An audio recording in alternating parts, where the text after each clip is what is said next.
The game of AI and copyright is changed forever. On June 24th, a judge rewrote the rules for AI and copyright. Anthropic, the company behind Claude, can legally use any lawfully purchased books to train its AI models. It's a huge win for them, sure, but it's also a big deal for every AI company on the planet. Meta, Google, OpenAI, they've all been nervously holding their breath until now. To understand this better, let's dial back a little bit. This lawsuit storm, it's been brewing for a while. Writers like best-selling thriller author Andrea Bartz kicked it off in 2024.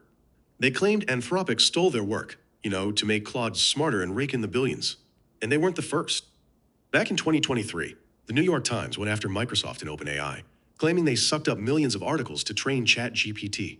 Even GitHub Copilot faced heat for spitting out code that looked suspiciously like it was lifted straight from public repos. The common theme? AI companies allegedly took stuff they didn't have the rights to, and nobody was too happy about it. At the core of all these lawsuits is a simple question. If an AI eats up a bunch of existing work and then regurgitates new stuff, is that stealing? Creators say yes. But AI companies say it's just learning, kind of like a superpowered human. And to be fair, that's a tempting analogy. Imagine a genius. Let's call him Jesus 2.0. This guy has highest IQ ever. He can read 300 pages a second. He devours every book, article, and snippet of code, then writes something completely new. Would you call that plagiarism? Probably not. And according to Judge Alsop in this case, Claude is basically Jesus 2.0.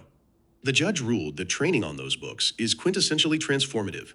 Fancy legal speak for, this AI is doing its own thing. That's huge, because under US copyright law, as long as you transform the material into something new, it's fair game. But, and there's a big but here, the judge only blessed the AI for training on lawfully purchased books. Problem is, Anthropic also trained Claude on a bunch of sketchy PDFs and pirated ebooks they grabbed off the shadier corners of the internet. Even Anthropic's own employees were like, this probably isn't legal. Spoiler, they were probably right. Anthropic's back in court this December to answer for that, and Anthropic might not be the only one who crossed a legal line. Other AI giants could be hiding similar skeletons, which means this fight is far from over. Anyway, here's the takeaway. Sure, AI companies can use legitimately obtained data for training. That's a win. But it's also a reminder that just because something is legal doesn't make it feel fair. Content creators, myself included, are watching our work fuel AI engines that can do everything we do, only faster. That kind of feels like exploitation. And right now, there's not much we can do about it. Laws take forever to catch up. And until they do, creators might have to take matters into their own hands, lock up our work behind paywalls, keep it off public platforms. That might shrink our reach. It might feel like career suicide. But until someone solves this, there's not really a perfect answer. Still, I'm optimistic. Tech evolves, and so do laws. Eventually. If you enjoyed this breakdown, hit the like button so the algorithm loves me back. Subscribe for more sharp takes on tech's weirdest power plays. See you in the next one.